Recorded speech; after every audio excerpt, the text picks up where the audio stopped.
Good morning students. 10th class के chapter number 2 में part number 5 में आज हम पढ़ेंगे रक्त के कार्य और उसके साथ में पढ़ेंगे हम रक्त के प्रकार। तो आइए हम शुरू करते हैं। सबसे पहले रक्त के क्या कार्य हैं? Functions of blood. रक्त हमारे शरीर में क्या काम करता है? सबसे पहला काम देखिए, रक्त शरीर के विभिन्न भागों से अपशिष्ट को इकट्ठा करके गुर्दे इत्यादि निष्कासन अंगों तक पहुंचाता है।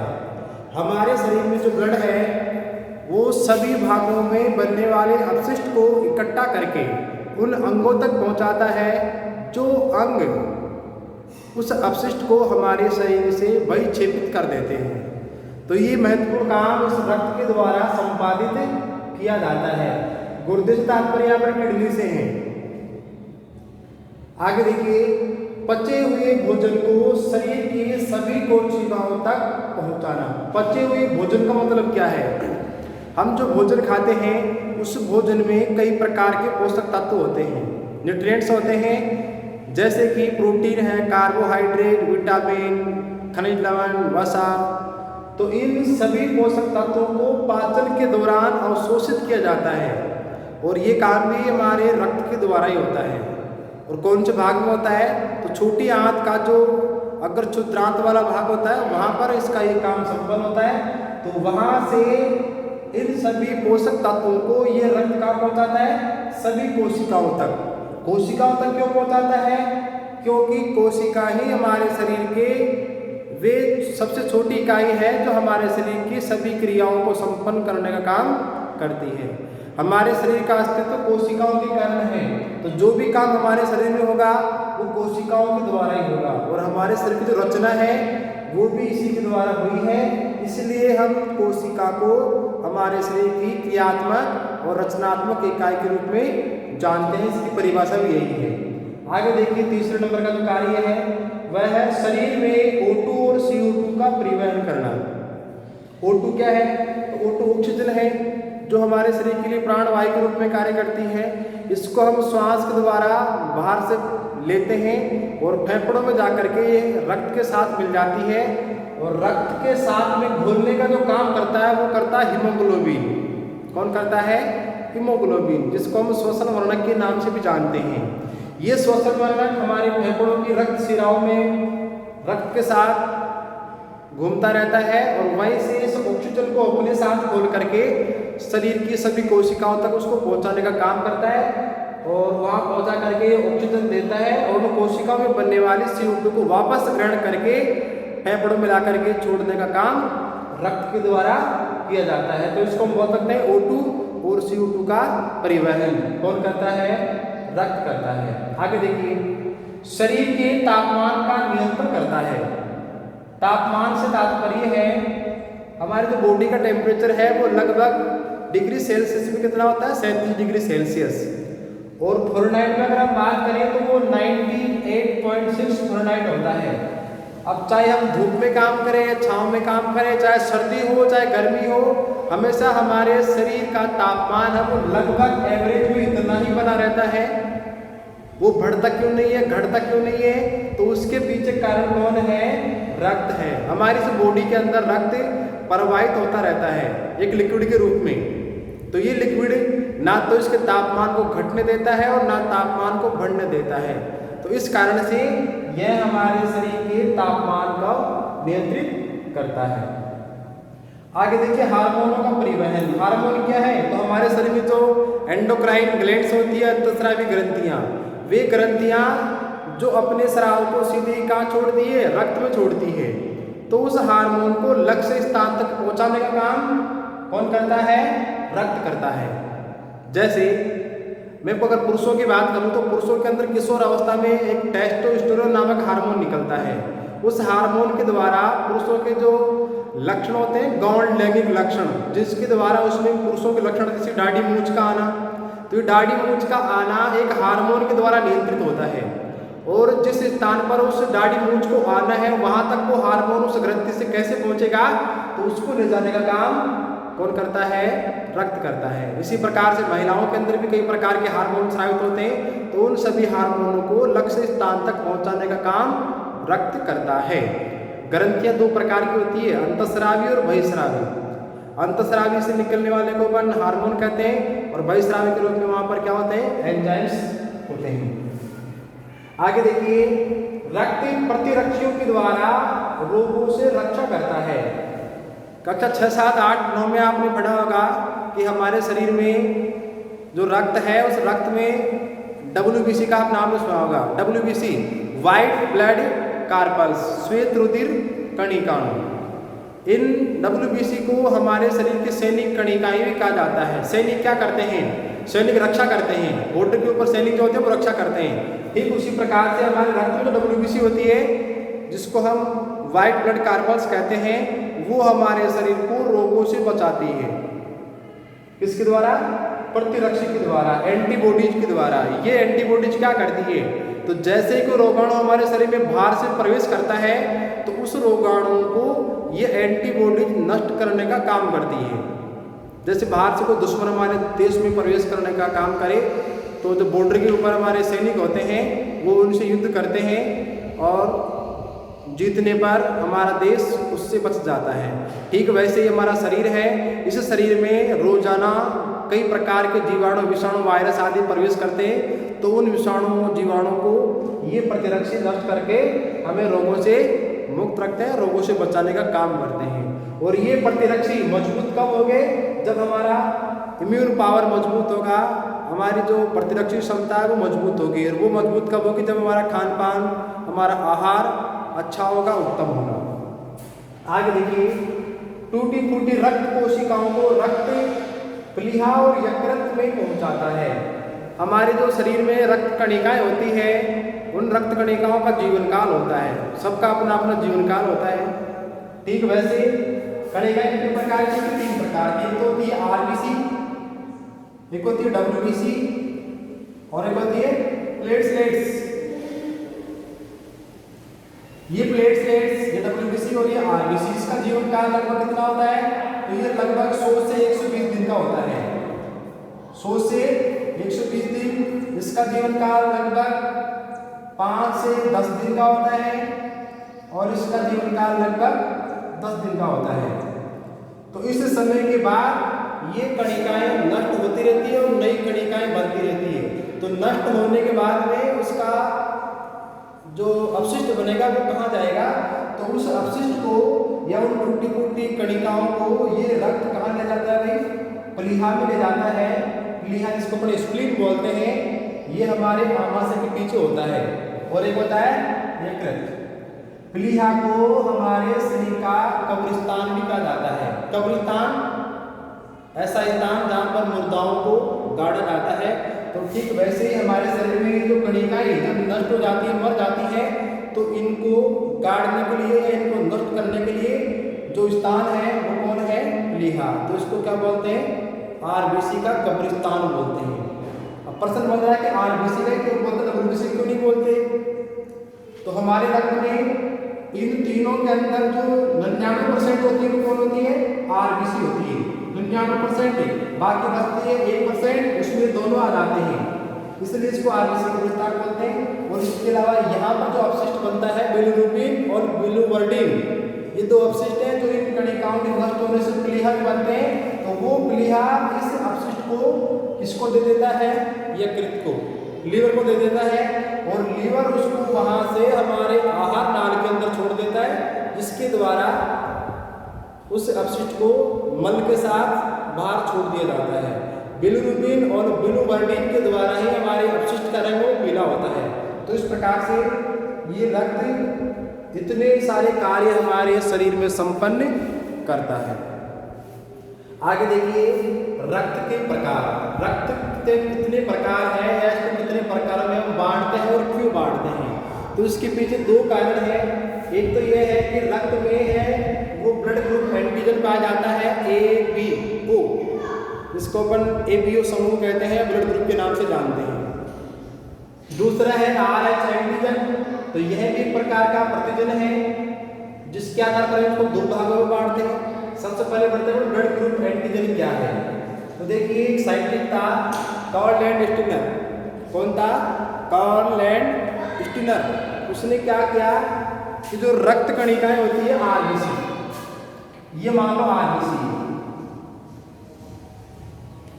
रक्त कणिका जो आरबीसी है, उस आरबीसी के ऊपर उसने क्या देखा? प्रतिजन देखा, एक एंटीजन उसने खोजा। अब ये एंटीजन दो प्रकार के थे, एक तो था ए और एक था बी। ये नाम उसने खुद ने दिए हैं। तो जिस व्यक्ति की आरबीसी के बाहर उसने प्रतिजन ए देखा, कौन सा देखा भाई? ए प्रतिजन। जिस व्यक्ति की आरबीसी के बाहर उसको ए प्रतिजन दिखाई दिया, उसने उस व्यक्ति के ब्लड ग्रुप को ए कहा। क्या कहा? Blood group A. तो देखो यही लिखा हुआ ग्रुप कौन सा हो गया? ए। इस व्यक्ति के आरबीसी प्रतिजन कौन सा है? ए। यही लिखा है। अब है कि इसमें एंटीबॉडी कौन सा बनेगा? तो एंटीबॉडी हमेशा प्रतिरक्षी के विपरीत बनता है। विपरीत का मतलब अगर यहाँ पर ए है तो यहाँ पर बी बनेगा, तो इसमें एंटीबॉडी कौन सा होगा? बी होगा। और एंटीबॉडी को लिखने के लिए हम स्मॉल लेटर का प्रयोग करेंगे। इसके लिए अपन कैपिटल का प्रयोग करेंगे, क्योंकि दोनों अलग अलग है, इसलिए अलग अलग को दिखाई दे तो प्रतिजन को हमेशा अपन कैपिटल में लिखेंगे और इसको हमेशा स्मॉल लेटर में लिखेंगे। और प्रतिरक्षी हमेशा प्रतिजन का क्या होगा? विपरीत होगा, उल्टा होगा। दूसरा देखिए, अगर उस व्यक्ति की आरबीसी के बाहर प्रतिजन ए नहीं है, बी है, तो ब्लड ग्रुप क्या होगा उसका? बी होगा। और एंटीजन कौन सा होगा? बी। प्रतिरक्षी ए का विपरीत क्या होगा? ए होगा। तो ऐसा एंटीबॉडी बनेगा। अगला देखिए, अगर उस व्यक्ति की आरबीसी के बाहर ए भी है और बी भी है, दोनों ही उपस्थित है, ए बी और बी भी है, तो उस व्यक्ति की ब्लड ग्रुप को क्या बोलेंगे? ए बी, क्योंकि दोनों ही उपस्थित है। ये देखिए ए और बी, प्रतिजन दोनों ही हैं। अब एंटीबॉडी बनते विपरीत, तो ए का विपरीत तो बनता है बी और बी का बनता है ए, लेकिन यहाँ तो दोनों ही मौजूद हैं, इसलिए इसमें दोनों ही प्रतिरक्षी नहीं बन रही है। ना तो ए बनेगा और ना ही बी बनेगा। अगला देखिए, ऐसा कोई व्यक्ति जिसकी आरबीसी के बाहर ना तो ए हो और ना बी हो, कोई भी नहीं हो, यानी प्रतिजन है ही नहीं इसके बाहर, तो भी उस व्यक्ति को अपन किस ग्रुप में रखेंगे? तो उसको अपन ओ ग्रुप में रखते हैं। ओ बोल सकते हैं या जीरो बोल सकते हैं, या जिस व्यक्ति के आरबीसी में कोई एंटीजन नहीं हो उसको अपन ओ कहते हैं। देखिए कोई भी नहीं है, नील लिखा हुआ है, डैश का मतलब यहाँ पर कोई प्रतिजन इसमें नहीं है। अब इसमें एंटीबॉडी कौन सा बनेगा? तो दोनों ही बनेंगे, ए भी बनेगा और बी भी बनेगा। तो ये यहाँ पर बात ध्यान रखने की है कि एक तो ब्लड ग्रुप ए बी है और एक ब्लड ग्रुप ओ है, ये दोनों मोस्ट है परीक्षा की दृष्टि से। कैसे? देखिए, ये जो ए बी है इसको सर्वग्राही कहते हैं, यूनिवर्सल रिसीवर कहते हैं। ये सबसे ग्रहण कर सकता है, सर्व यानी सबसे, और ग्राही का मतलब लेने वाला। ए बी जिस व्यक्ति का ब्लड ग्रुप है वो व्यक्ति सभी से रुधिर ले सकता है। अब प्रश्न बनता है क्यों ले सकता है? तो देखिए यहाँ पर, क्योंकि उसी रक्त में क्या नहीं है भाई? एंटीबॉडी नहीं है। झगड़ा या जो शरीर में प्रतिक्रिया होती है वो होती है एंटीजन और एंटीबॉडी के बीच में। हमारे शरीर में जो एंटीबॉडी है, बाहर से कोई एंटीजन आ रहा है, अगर वो दोनों समान मिल जाते हैं तो क्या होगी? रिएक्शन होगी, और रिएक्शन होने पर हमारे खून का थक्का बन सकता है, मृत्यु हो सकती है।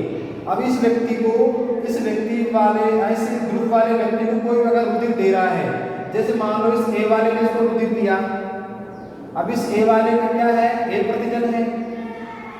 अब इसकी क्रिया किससे होगी? प्रतिरक्षी से। तो यहाँ तो प्रतिरक्षी है ही नहीं, तो ये इसको दे सकता है, क्योंकि इससे लड़ने वाला कोई है ही नहीं। लड़ता कौन है? प्रतिरक्षी। तो इससे लड़ने वाला नहीं है, क्या बी दे सकता है? क्या ये भी दे सकता है? क्योंकि यहाँ पर प्रतिरक्षी तो है ही नहीं, लड़ेगा कौन उससे? जैसे मान लो किसी खेत के ऊपर कब्जा करना चाहते हैं और उस खेत का मालिक वहाँ पर है ही नहीं, तो वहाँ से झगड़ा कौन करेगा? कोई करने वाला है ही नहीं। तो ठीक इसी प्रकार से ये ए दे सकता है, बी भी दे सकता है, और बात करें अपन ओ की, तो ओ भी इसको दे सकता है। क्यों? ओ के अंदर क्या नहीं है? एंटीजन नहीं है, तो ये भी इसको दे सकता है। इसलिए क्या कहलाएगा? सर्वग्राही। अर्थात सबसे ग्रहण करने वाला। दूसरा देखिए, सर्वदाता, यूनिवर्सल डोनर, सबको देने वाला। ये सबको क्यों दे सकता है? इस O ब्लड ग्रुप वाले व्यक्ति में क्या नहीं है?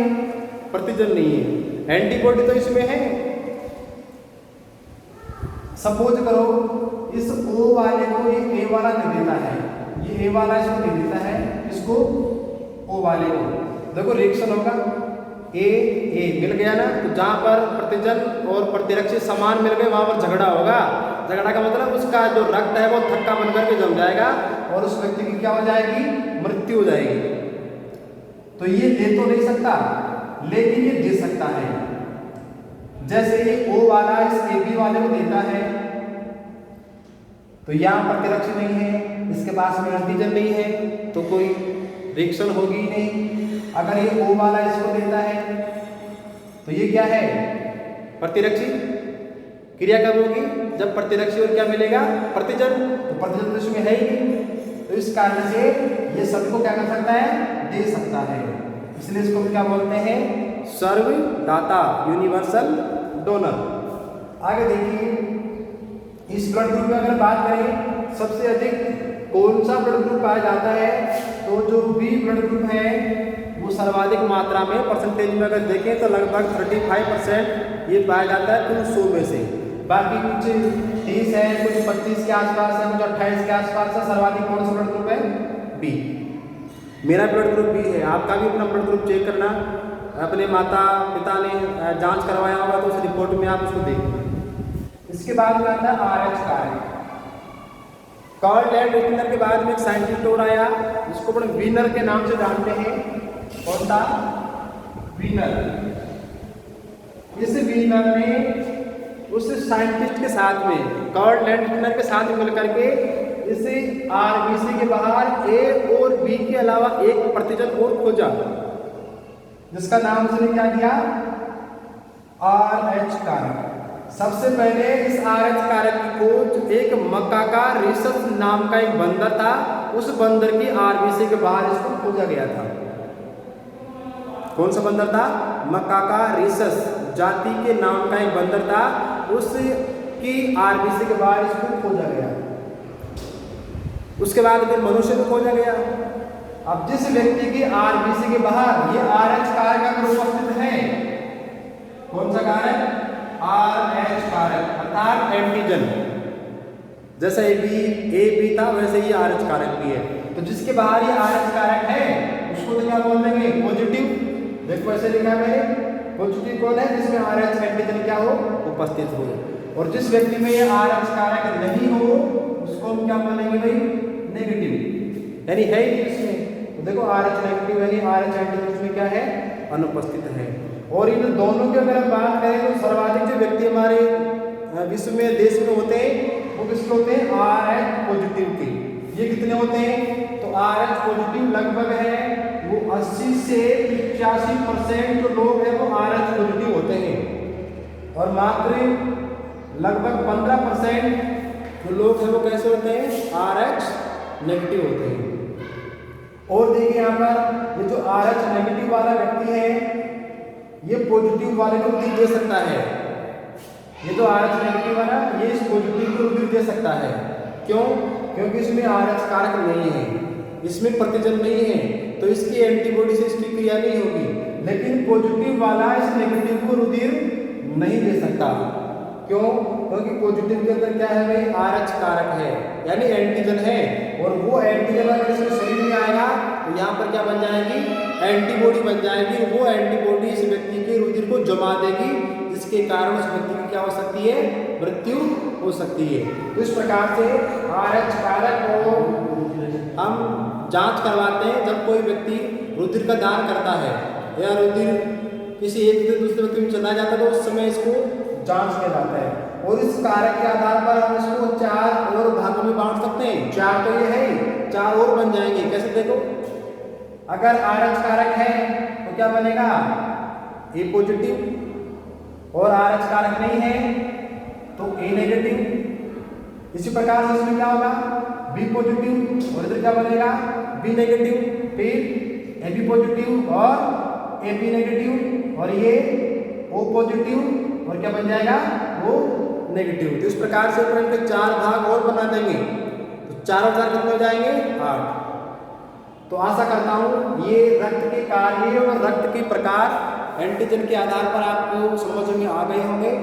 और रक्त की जो सामान्य जानकारी थी इसका वीडियो मैंने पहले बना दिया था, वो मैं आपको शेयर कर दूंगा। और इसमें किसी प्रकार कोई आपको समस्या हो तो उसके लिए आप कमेंट्स कर सकते हैं। और चैनल को लाइक करें, सब्सक्राइब करें, शेयर करें। धन्यवाद।